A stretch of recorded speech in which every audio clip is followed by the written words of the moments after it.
the black family, they've always been under pressure from their surroundings, i.e. white supremacy. So the misplaced aggression is just another component to the unequal or injustice that they face as black people altogether. It is a function in which only benefits the ruling class or the aristocracy. It's hurting the black family primarily in relation to how they relate to one another. Mother, father, child. There's a bit of contention between those three roles. And in today's society, we can see where there's a passing of the guard in regards to the old generation and the new generation.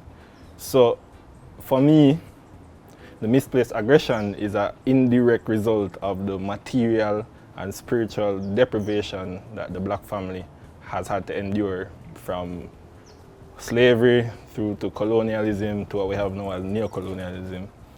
And various movements have adapted those misplaced aggressive forces, such as the divestor movements, where you get black women saying it's better to date white men, and you get black men saying it's better to date white women. It's just weird logic, because I tweeted the other day that one black man broke your heart, so you choose to date the people that broke your people, and that just doesn't make any sense. And so the aggression that we have towards each other should be directed towards those who cause us to have such self-hatred and misplaced aggression. And there's a analogy where you have two groups of ants in a bottle, black and red ants. And someone takes up the bottle and shakes it, and they begin fighting with each other.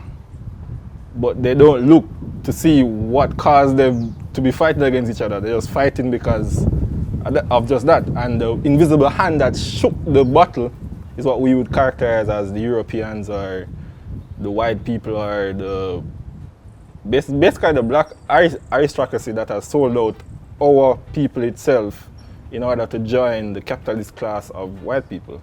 So it's for us to look deeply and do a deep self-reflection as to where the family has come, because the family is a crucial part of any society. And if you break up the family, you basically break the society, because people's relations with other people is normally based on their interactions with their own family members. So when you destroy the family, you basically break the society. And that has been a constant component throughout the years since slavery. For example, in America, the welfare system, one of the ways to get a welfare check was that black women had to denounce that their father was in the home. So you basically provide an incentive for people to say, hey, I don't have a dad. And at the same time, you have the war on drugs with Nixon, Reagan, and all the other, I don't even know what to call them, that destroy the black fathers within the community. Yet you would just say, oh well, where are all the black fathers? They didn't just disappear all of a sudden. It was a systematic effort to remove them from the home. And as in my book, I reflect on all the situations in the chapter called Africana Womanism and Black Feminist Thought, where I provide the conceptualization of black men being inadequate or irrelevant in the struggle for black women or for black people overall. And in the book I quote Bell Hooks. She's a very, very well-rated feminist amongst the black female community. And in her book, Ain't I a Woman? And in some of her other works, her aim is to push black women to the center of a racist system. It is as if in their minds, gender takes precedence over race, which we know is not so. Race first, that is the whole point. It doesn't matter if you're a man, a woman, or whatever you want to categorize yourself as long as you have this black skin, That's what you're identified as. So why would you betray your own race for your gender? And even within your own gender, the gender you are trying to integrate with doesn't see you as equal to them at all. So when you read Bell Hooks' work and you see how she describes men and she characterizes men as being patriarchal and just chauvinistic, like the white men of the black community, and I'm like, how does that even make any sense?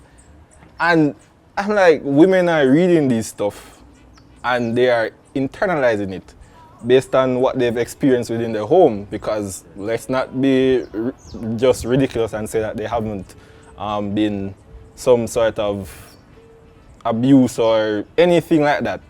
But to internalize that kind of information and castigate it as the broad label for what men or black men are is just ridiculous.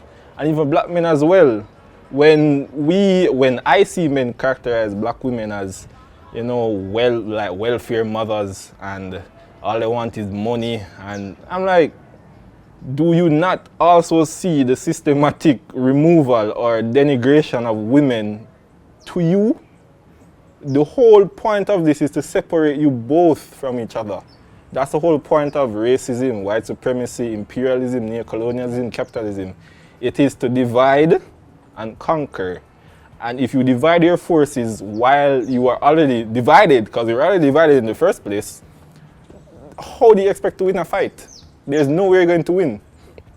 And I'll give another example. I wrote an article about 2 months ago in regards to a topic such as this. And I believe it was Catherine Cleaver who says around the time when the Black Panther Party was on its rise, the white feminist movement was also on its rise. The white feminists went to the black women within the Black Panther Party and said to them, hey, so why don't you just adopt feminism and come over to the feminist movement? And she said, why would we divide our forces already when we're under so much pressure from the US government? Just to do that is just ridiculous. And you see it play out over and over and over and over. White women go to black women to get them to join them to participate in their own, I don't know whatever it is they want to do, and leave the men and children in the loop. And it's the same case with black men as well, where we see the patriarchal, chauvinistic white man come to the black man and say, hey, you need to be like this, you need to be more like me. Why not try to be like me?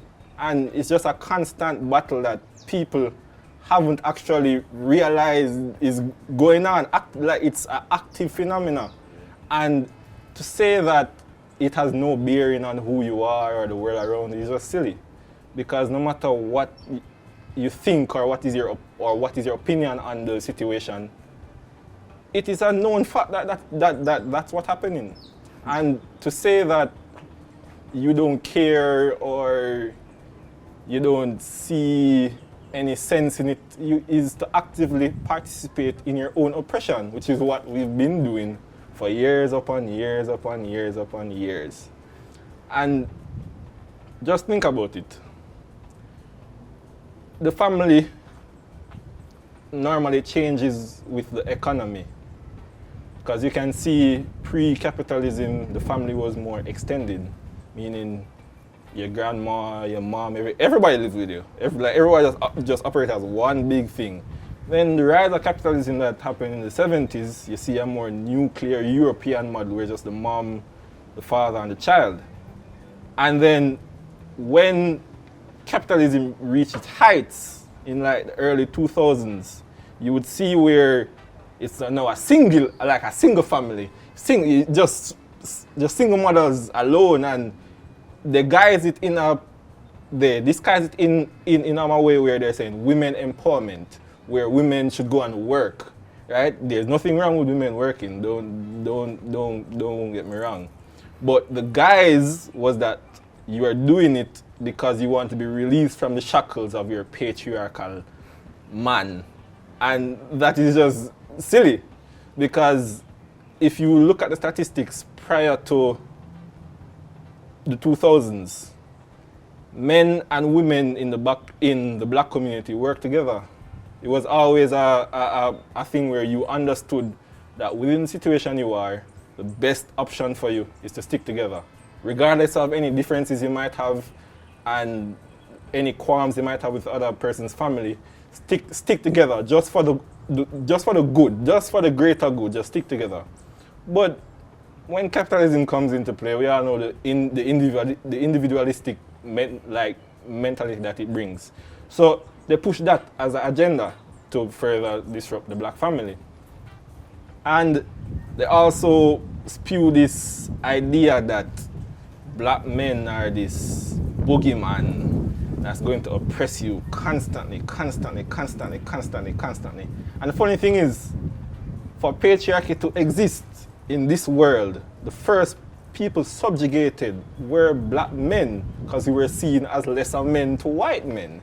So how can you say that we would take on an identity that first subjugated us to subhuman levels in our own community and then use it to govern our own community?